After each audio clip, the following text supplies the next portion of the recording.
갈라디아서 5장 22절부터의 성령의 열매의 말씀을 읽고 오늘 말씀을 시작합니다.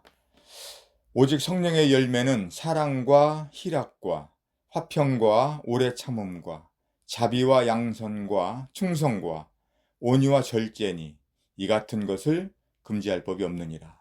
네, 오늘 말씀 주제는 성령의 첫 번째 열매인 사랑의 열매에 대해서 성경 말씀을 통해 배워보도록 하겠습니다. 이 성령의 열매는 이 세상에서 가장 아름다운 열매일 것입니다. 하나님의 사랑을 받은 모든 사람들이 살아가면서 맺어지게 되는 가장 소중한 열매입니다. 이 앞의 세 가지 사랑의 열매, 희락의 열매, 화평의 열매는 하나님께서 이 세상 모든 사람들에게 주시고자 하신 은혜의 열매입니다. 네. 이 세상에 태어난 사람이라면 기본적으로 이 첫 번째 열매인 하나님의 사랑을 받을 때 이 모든 열매를 맺으며 살아갈 수가 있는 것입니다. 그리고 가운데 세 가지 오래 참음과 자비와 양선은 하나님의 사랑을 받은 그리스도인 내가 다른 사람들과의 관계에서 어떠한 사람으로 살아가야 하는지에 대해 말씀하셨습니다.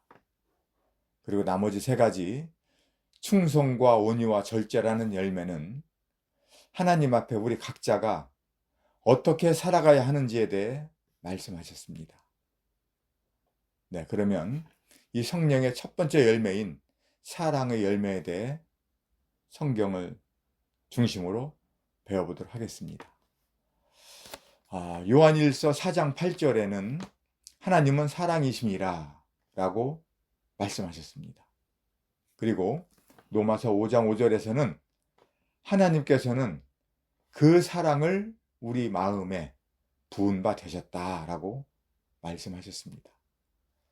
우리에게 부어진 그 사랑은 예수 그리스도의 죽으심과 장사되심과 부활을 근거로 우리에게 이루어진 것입니다. 그러니까 우리가 받은 이 사랑은 예수 그리스도의 생명값을 지불하고 그 대가로 우리 각자가 내가 받은 것입니다. 이 얼마나 소중하고 값진 사랑의 열매인가요?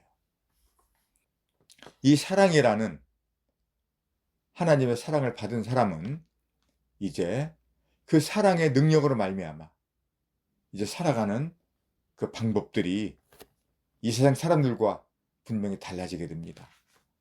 골로새서 3장 12절부터 14절까지를 보겠습니다.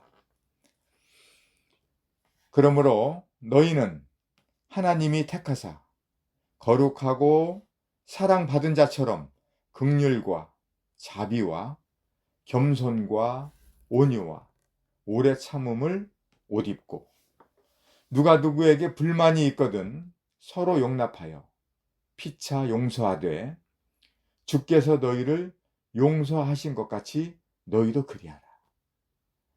네, 정말 중요한 말씀입니다. 골로새서 3장 12절 앞에서부터 다시 한번 봅니다. 그러므로 너희는, 이 너희라는 것은 하나님의 사랑을 받은 그리스도인들아. 너희는 하나님이 택하사 거룩하고 사랑을 받은 자처럼 이렇게 말씀하셨습니다. 그러니까 그리스도인들은 하나님이 택하셨고 이미 거룩함을 입은 자들입니다. 그것은 하나님의 사랑을 받은 자들이기 때문입니다. 그리고 이어서 하나님의 사랑을 계속 받으며 나아갈 때 긍휼과 자비와 긍휼이라는 것은 우리가 살아가면서 세상 사람들을 만납니다. 타인에 대하여 불쌍히 여기는 마음, 그리고 자비는 말과 행실을 친절하게 해서 우리가 받은 그 사랑의 능력으로 살아가는 것을 체험하게 하는 것입니다. 겸손과 온유와 오래 참음을 옷 입고 라고 했습니다.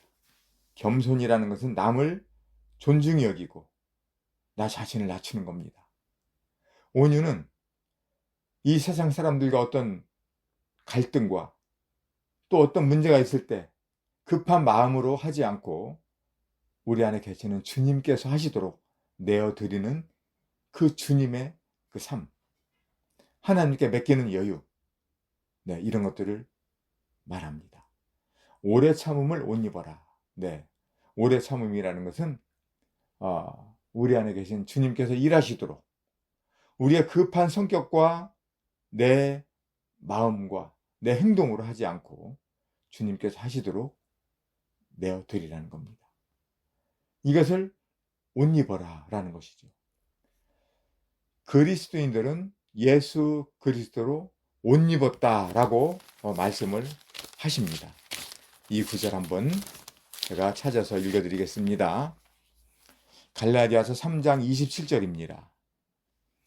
누구든지 그리스도와 합하기 위하여 세례를 받은 자는 그리스도로 옷 입었느니라. 네. 정말 하나님의 말씀, 또 예수 그리스도께서 일하신 것을 믿고 세례를 받은 그 사람은 그리스도로 옷 입었다라고 이렇게 표현하고 있습니다. 우리 각자는 진실로 예수 그리스도로 옷 입은 자들인가요? 네. 13절입니다. 누가 누구에게 불만이 있거든 서로 용납하여 피차 용서하되 라고 했습니다. 네. 우리는 세상을 살아가면서 얼마나 많은 불만과 또는 낙심과 또는 불평을 하기도 합니다. 하나님께서는 누가 누구에게 불만이 있거든 용납하여 피차 용서하라. 그렇게 말씀하셨습니다. 우리는 용서할 수 없지만 내가 받은 내 안에 계시는 그 사랑, 하나님의 씨, 예수 그리스도로 말미암아 그분께서 일하심으로 우리는 이 세상에서 그 누구도 용납할 수 있습니다. 용서할 수 있습니다. 우리는 태어나서 지금까지 살아오면서 모든 그 죄값 다 용서받았습니다. 앞으로 살아가는 그 죄값도 다 십자가로 처리되었습니다. 나의 모든 것은 다 처리되었고 나의 모든 것, 나의 자아, 옛사람 모든 것이 처리되었는데 다른 사람이 나에게 한 것을 용납하지 못하고 용서하지 못한다는 것은 내 옛사람으로 다시 살아가는 것과 같은 겁니다. 그래서 진정한 그리스도인은 어떤 그 삶 중에서 불만과 어떤 문제가 있을 때 그 순간은 잠시 마음이 불편하고 또 염려하고 근심할 수 있으나 잠시 멈추고 내가 누구인가, 나의 정체성을 다시 한번 생각해보고 말하고 행동한다면 분명한 주님께서 나에게 주신 그 사랑으로 살아가게 되는 것입니다. 하나님의 사랑을 받은 그 사람은 예수 그리스도를 마음에 품고 살아가는 그리스도인입니다. 그리스도인이란 그 안에 그리스도가 살아 계신다는 것입니다.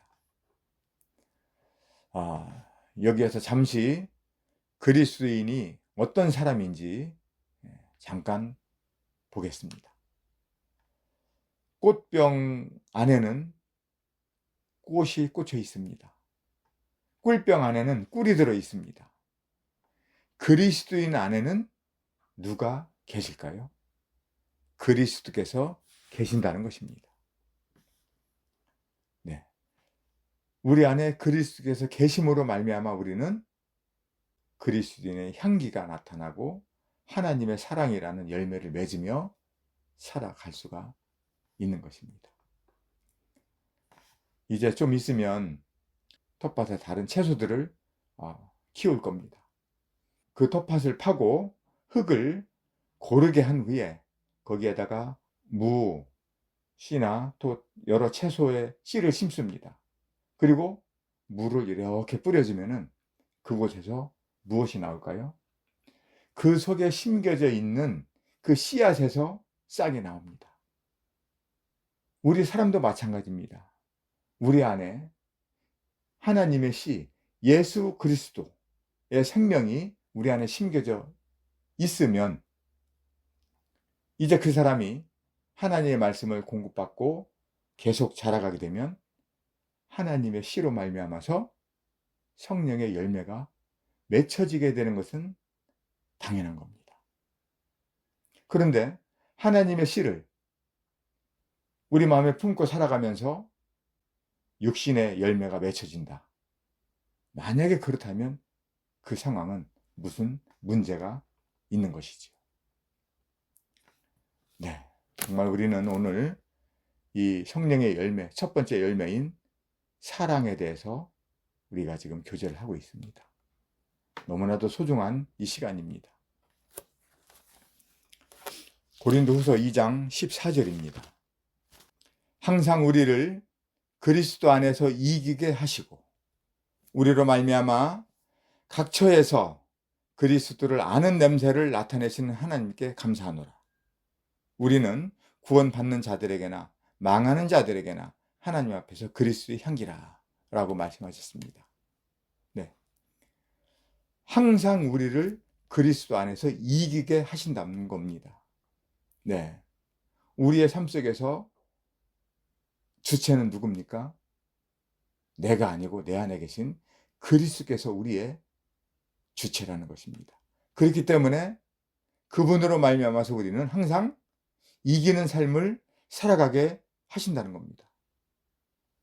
그래서 우리로 말미암아 각 처에서 그리스도를 아는 냄새를 나타내시는 하나님께 감사하노라라는 겁니다.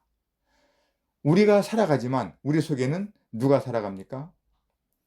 각 처에서, 가정에서, 직장에서 어느 곳에 가든지 우리는 그리스도를 아는 냄새를 나타내게 한다는 것입니다. 네. 우리 스스로 어떤 냄새를 내게 할 수 없습니다. 예를 들어서 어떤 사람들 보면은 향수 냄새가 많이 나는 걸 봅니다.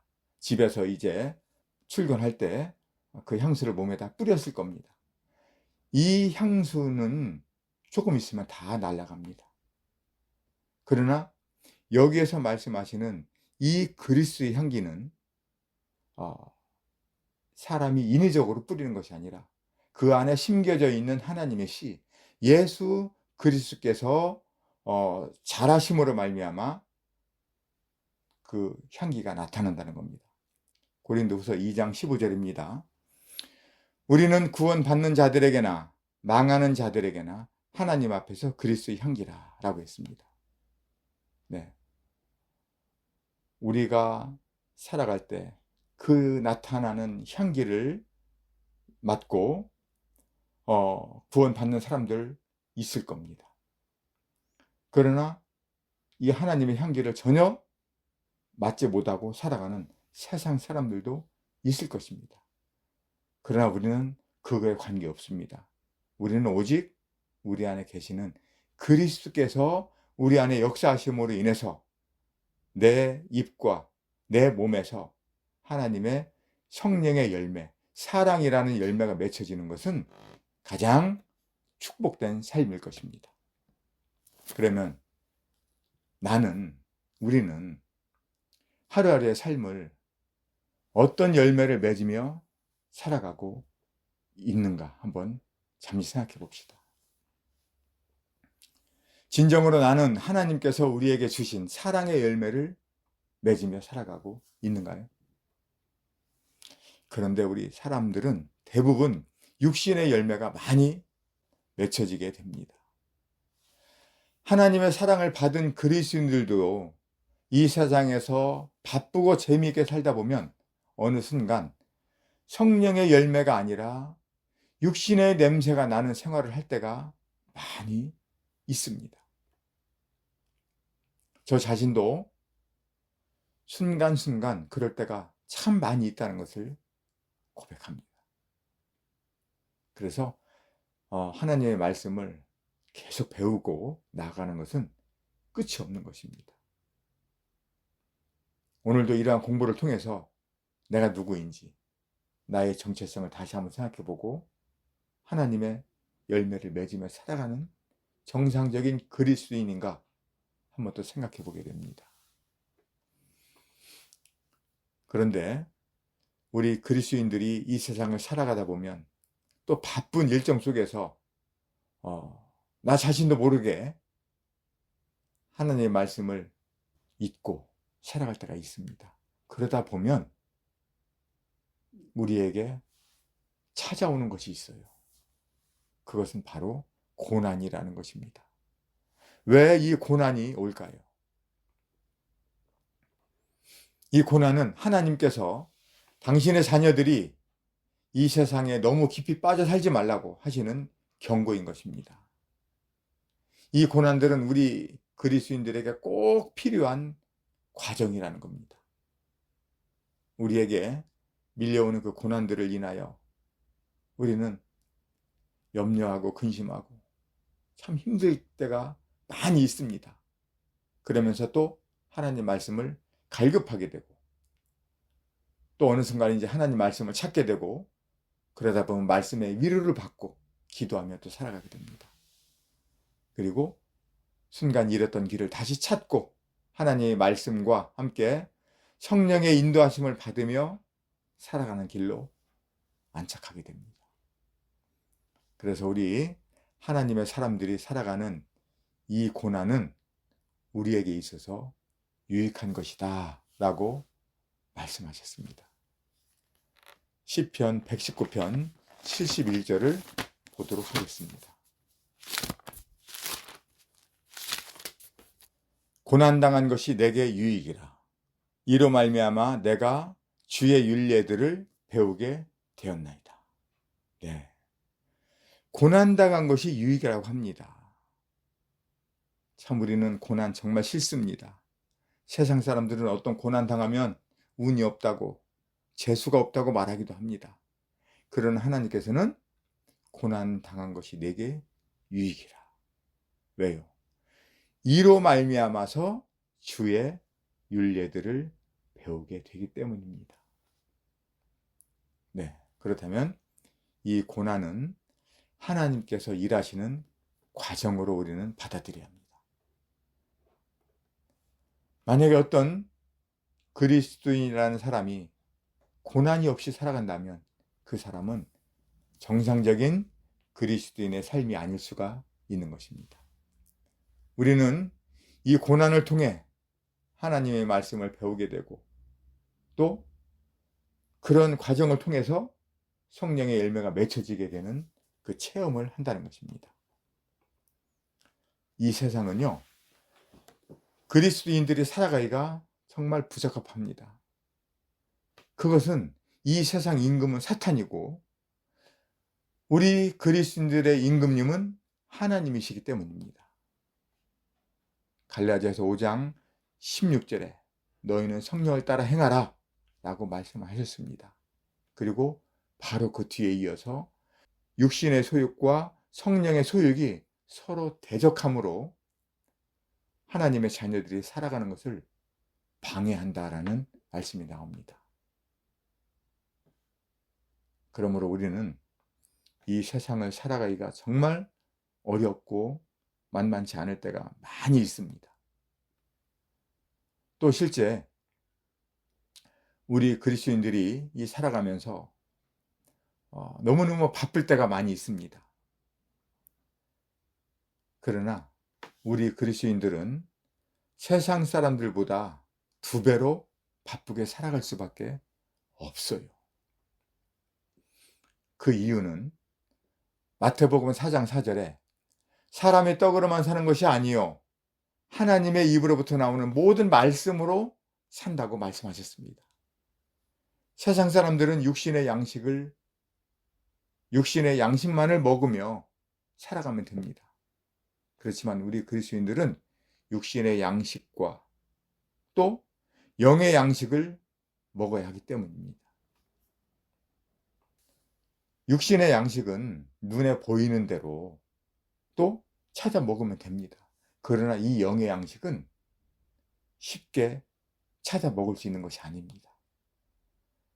영의 양식은 하나님의 말씀을 통해서 계속해서 참는 가운데, 또 어려운 가운데서 말씀의 그 맛을 보고 또 교제를 통해서 배우게 되고, 또 다른 신앙 서적이나 여러 기도 가운데 노력할 때 하나님의 말씀을 배우며 나아갈 수가 있는 것입니다. 그래서 우리 그리스도인들은 육신의 양식은 물론이고 하나님의 이 말씀의 양식을 잘 먹는 그 생활이 되도록 기도해야 할 것입니다. 어떤 사람들은 요즘 바빠서 하나님 말씀을 볼 수가 없다라고 이야기하는 것도 봅니다. 그러나 진정한 그리스도인은 바쁘면 바쁠수록 하나님의 지혜를 배워야 합니다. 왜요?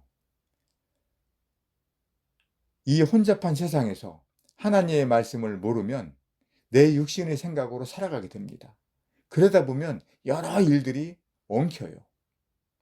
하나님의 지혜를 바르게 배우면 내가 하는 일에 있어서 어느 것이 중요하고 어느 것이 그 다음 순서인지 그 우선순위를 정할 수가 있습니다.